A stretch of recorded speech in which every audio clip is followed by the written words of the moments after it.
Ya, baru-baru ini saya memang melepas ular ke sawah-sawah di Indramayu karena hama tikus sudah merajalela, sudah artinya sudah tidak terkontrol lagi. Kita sama-sama tahu bahwa di sawah ataupun di hutan atau di mana tuh ada tikus, ada ular, ada biawak, ada binatang-binatang lain. Tapi bila mana terjadi sesuatu yang salah di antara rantai makanan, kan ada tikus dimakan sama ular, nanti ular dimakan sama burung elang, nanti ada juga tikus makan serangga dan lain-lain, itu adalah satu rantai makanan. Tapi ketika ular diburu dan ularnya punah, hampir tidak ada di tempat itu, maka nggak seimbang tuh. Yang biasa dimangsa sama ular, tumbuhnya jadi banyak populasinya, yaitu tikus. Ketika hutan-hutan di daerah Indramayu dirubah menjadi areal pertanian, tikus-tikus yang biasa ada di hutan itu akhirnya mereka pergi ke mana-mana tuh, ke pinggir sungai, ke sawah dan lain-lain. Ularnya juga sebenarnya, tapi karena ularnya dibunuh-bunuh, maka akhirnya tikusnya kebanyakan, sehingga menjadi hama tikus. Yang mana hama tikus ini sudah sangat meresahkan 3 tahun terakhir, terutama tahun lalu itu sampai banyak sekali gagal tanam. Jadi pas nanam, tanamannya dihajar sama tikus. Dan yang makan itu, tikus itu bukan cuma 100-200, itu ribuan tikus, itu kayak bermigrasi gitu, tikusnya banyak gitu kalau malam. Jadi ditembak-tembakin, ada yang nembak, ada juga yang dikejar-kejar, tapi susah kan ngejar tikus. Dan kalau ngejarnya sembarangan nanti padinya rusak tanamannya. Lalu dilakukan gerakan gropyokan tikus tuh sama masyarakat, sama petani. Jadi masyarakat rame-rame menggropiok tikus, jadi kayak nyerang tikus. Siang-siang itu ke sawah bersama-sama nyari tikus. Masalahnya kan tikus itu pada ngumpet di lubang tikus, ke dalam-dalam di pinggir-pinggir sungai, di tempat-tempat yang terjal. Ada juga di lubang-lubang yang susah lah, gimana caranya manusia bisa masuk ke dalam, kan gitu. Jadi ya dapat sih tikusnya beberapa, tapi tikus-tikus yang besar-besar yang kebetulan lagi keliling-keliling, kali tikus apes gitu, ketangkap sama manusia. Tapi secara umum masih banyak, dan tikus itu, satu ekor tikus itu bisa beranak sekitar 8-12 kayaknya, mungkin 10 lah anggaplah, satu tikus 10. Setiap 3 bulan 10. Terus nanti ketika usianya gede, sekitar baru setahun lebih, 6 bulan udah punya anak lagi. Jadi pertumbuhan jumlah tikus itu luar biasa, nggak bisa direm dengan sama yang namanya racun, sama yang namanya apa. Dan petani-petani itu rugi banyak sekali gara-gara tikus. Dikasih racun nggak kekejar. Bahkan sampai ada yang masang setruman listrik untuk tikus, dipasang di mana-mana. Sekitar bulan lalu, 2 bulan lalu ada yang meninggal. Kesetrum, masang listrik, besoknya datang kesetrum, lupa. Ada lagi yang kesetrum orang lain. Kalau kita lihat 3 tahun terakhir, jumlah kesetrum meninggal karena jebakan tikus pakai listrik, itu jumlahnya banyak sekali di Indramayu. Nah, ini udah nggak bisa nih kita diem aja. Akhirnya saya mencoba untuk melakukan, ini kan tikus kan binatang, kita lawan pakai binatang lagi nih. Kenapa yang dilepas ular? Kenapa nggak burung hantu? Saya sudah melepas burung hantu. 3 bulan lalu saya bersama Menteri PU melepas burung hantu. Tapi nggak kekejar, karena burung hantu itu dia hanya berburu di saat malam. Di saat malam dia berburu, terus dia hanya nangkep tikus-tikus yang lagi keluyuran. Jadi dia terbang nih malam-malam, dapat satu tikus, keluyuran satu tikus. Satu burung hantu nangkep satu, terus dia makannya perlu waktu sekitar 1 jam. Terus mungkin 2 hari lagi baru nangkep satu. Nggak kekejar sama jumlah tikus yang sekali beranak 10, usia umur 5 bulan tikus sudah beranak lagi. Dan setiap 3 bulan beranak, nggak kekejar burung hantu. Dan burung hantu nggak bisa nangkep, nggak bisa ngambil, nggak bisa berburu tikus yang ada di dalam lubang-lubang. Kenapa nggak pakai biawak? Kenapa nggak pakai biawak? Biawak itu dia bisa makan, selain tikus dia banyak makannya. Jadi dia juga makan ikan, makan burung, makan apa. Jadi biawak itu nggak spesifik hanya makan tikus. Dia hanya makan tikus yang udah sakit, yang besar, tikus besar yang sakit, yang udah susah lari, mungkin dihajar sama biawak. Ya itu perlu juga sih, tikus yang terlalu besar yang sehingga nggak kemakan sama ular. Kan ularnya kan, ular yang saya lepas ini kan bukan ular jenis besar. Akhirnya saya putuskan untuk menyebar ular. Saya menyebarkan ribuan ular. Saya menyebarkan ribuan ular itu bertahap. Jadi, wah 1000 ular dilepas bisa berantakan ini, diserang ular. Tenang dulu. Jadi di Indramayu itu ada 200.000 hektar. 1 hektar itu 10.000 meter persegi. 10.000 meter persegi itu berarti kan 100 meter kali 100 meter itu gede banget. 1 hektar itu besar sekali. 1 hektar itu luas, 10.000 meter persegi.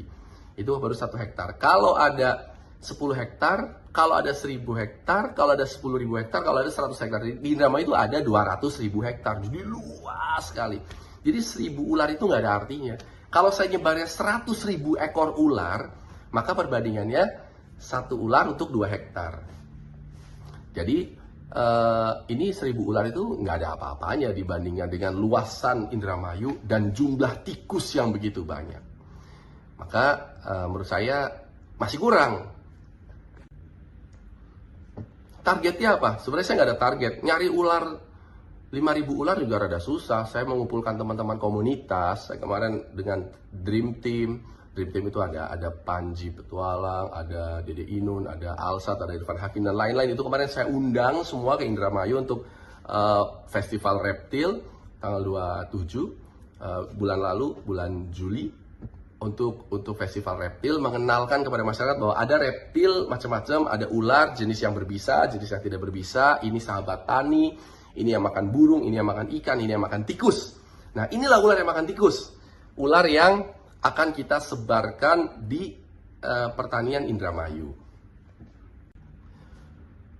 Ular apa yang disebar? Ularnya itu namanya, kalau bahasa Latinnya itu Colognathus radiatus. Ini biasa disebut ular lanang sapi, atau kalau bahasa Inggrisnya red snake lah. Jadi red snake itu ular pemakan tikus. Red itu kan tikus, snake ular tikus. Jadi memang ular yang makan tikus. Jadi saya sebarkan ular yang makan tikus. Ularnya nanti bisa dilihat itu ular lanang sapi, bisa langsung dilihat di Google juga keluar. Itu ukurannya tidak terlalu besar, maksimal hanya sekitar mungkin segini nih, seginilah, sekitar 1,5 meter maksimal. Terus dia warnanya jelas, warnanya kuning kecoklatan, ada garisnya, jadi mudah dikenali. Dan dia nggak bisa tumbuh besar, jadi nggak bisa kayak menyerang manusia boro-boro gitu loh. Nggak berbisa dan nggak besar, dan dia spesial makan tikus. Dan dia akan mencari tikus kemana-mana. Ular lanang sapi ini juga aslinya ada di Indramayu. Jadi ada di Pulau Jawa lah. Jadi saya nggak riset terlalu lama. Kalau saya melepasnya ular dari Afrika, misalnya ball python, atau saya lepas ular rattlesnake dari Amerika, atau king snake dari Meksiko, corn snake dari Amerika, itu mungkin harus ada pemikiran lebih jauh ya, bahwa wah ini kan bukan hewan asli endemik sini gitu. Ini kan ular asli situ, terus kenapa dilepas liarkan lagi? Karena dibunuhin. Kalau ular aslinya udah nggak ada, maka kita kembalikan ke habitat aslinya. Kita berikan keseimbangan rantai makanan. Kan dulu waktu zaman kita masih SD kalau nggak salah ya, kan ada tuh rantai makanan, dan ada kayak harimau makan rusa makan rumput dan lain-lain lah gitu. Nah, saya melepas ular red snake ini karena memang aslinya di situ habitatnya sesuai.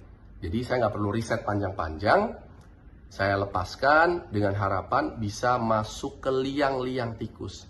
Jadi kan saya sudah lepas burung hantu, saya lepas ular, dan nanti mungkin rencananya 17 Agustus rencananya saya mau lepas biawak. Tapi biawak itu nggak ribuan ya, hanya ratusan lah. Karena biawak itu hanya akan memangsa tikus yang sudah tua renta gitu kan. Biar habis saja gitu. Jadi yang muda-muda. Berarti tikusnya akan punah dong? Nggak akan punah juga. Nggak akan kekejar memunahkan tikus, nggak bakalan. Tapi paling nggak ada keseimbangan gitu. Ada keseimbangan. Jadi ya, nanti kalau ular yang tua juga nanti dimakan sama biawak. Biawak yang bayi-bayi anaknya banyak dimakan sama ular. Jadi ya udah pokoknya seimbang gitu. Dan apakah ini disetujui sama semua orang? Ya nggak semua orang setuju juga. Kebanyakan ibu-ibu pada, aduh kenapa dilepas di sini Pak, kami takut. Nah saya sosialisasi, ibu jangan takut. Karena ularnya yang akan takut sama ibu. Ibu badannya gede, ya ada juga yang langsing, ibu-ibu juga ada yang langsing. Tapi banyak kan ibu-ibu badannya kan gede-gede gitu kan, jumbo-jumbo. Ular juga takut sama ibu, ular tuh pasti akan lari lihat ibu gitu loh. Akan terbirit-birit gitu. Jadi jangan takut kalau misalnya nggak sengaja keinjek. Misalnya sampai tergigit pun itu tidak berbisa dan lecet aja, lecet. Saya nanti akan tunjukkan videonya ketika saya digigit ular juga biasa aja. Kan bukan ular sanca yang bisa besar, walaupun tidak berbisa tapi besar. Kalau ini kan enggak. Jadi kan ini ularnya kan ular size kecil lah. Paling gede-gedenya itu sejempol orang dewasa, sejempol segini lah gitu. Panjangnya juga berapa. Dan ularnya nanti akan terlalu banyak nggak? Kalau ularnya banyak nanti beranak pinak, ularnya banyak nggak? Nggak juga. Ular itu nelor, anggaplah nelor 10. Telurnya juga nanti ada yang nggak jadi. Ada yang dimakan biawak, bayi ularnya juga dimakan biawak. Terus dimakan tikus juga. Jadi udah, biar mereka ribut sendiri. Jadi manusia itu mendapatkan keuntungan aja dari perputaran mereka. Dan kita nggak usah ikut campur bunuhin ular, nanti jadi nggak seimbang. Jadi saya akan lakukan sosialisasi kepada petani dengan program Sahabat Tani. Jadi Ular Sahabat Tani. Ular Sahabat Tani ini adalah program yang diluncurkan oleh Bupati Indramayu saya untuk ngasih tahu bahwa ada loh sahabat tani itu ular gitu yang akan membantu para petani untuk membasmi hama tikus. Kasihan orang-orang yang kesetrum gara-gara jebakan tikus itu sampai pada kesetrum dan meninggal. Kan yang meninggal itu kan ayah dari seseorang. Jadi ada anak yatim dan ada janda. Ya, jadi nanti saya akan sosialisasikan kepada masyarakat tentang program memberantas hama tikus dengan binatang-binatang juga. Jadi dengan burung hantu, dengan ular, dan dengan biawak. Dan insya Allah nanti tanggal 17 Agustus saya akan merilis biawak dan mungkin tambah ular juga, beberapa ular. Dan nanti bertahap gitu, karena kan nggak semua di Indramayu nanamnya berbarengan, karena ada yang di kecamatan A baru nanam di bulan depan, kecamatan B bulan ini, kecamatan C bulan Oktober. Jadi pas lagi penanaman kita lepas ularnya, karena pas lagi nanam itu disitulah tikus akan datang dan disitulah dihadang sama ular. Jadi tikus berhadapan sama ular-ular gitu. Ya mudah-mudahan Allah meridhoi dan mudah-mudahan masyarakat juga bisa memahami. Yang takut ular harap geser dulu sedikit, biarkan ular ini membantu para petani membasmi hama tikus.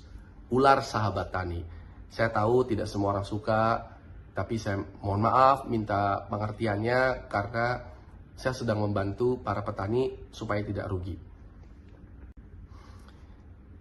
Karena Indramayu adalah lumbung padi nasional, ada sekitar 1,8 juta ton setiap tahun gabah yang ada di Indramayu, ada 800.000 ton per tahun beras di Indramayu, yang dimakan sama orang Indramayu itu cuma 200.000 ton, sisanya 600.000 ton itu dibagikan keluar Indramayu, ke Jakarta, ke Jawa Barat. Nah kalau di sini petaninya bermasalah dengan tikus sampai gagal panen, nanti ada kelangkaan beras, maka ya nanti di Jakarta jadi gak ada beras loh gitu. Jadi maksudnya ini sebenarnya saya melakukan ini membantu para petani Indramayu, endingnya ujung-ujungnya adalah membantu ketahanan pangan nasional, ketahanan pangan orang Jakarta, orang Bandung dan lain-lain. Karena sebagian besar beras yang ada di Jawa Barat itu datangnya dari Indramayu.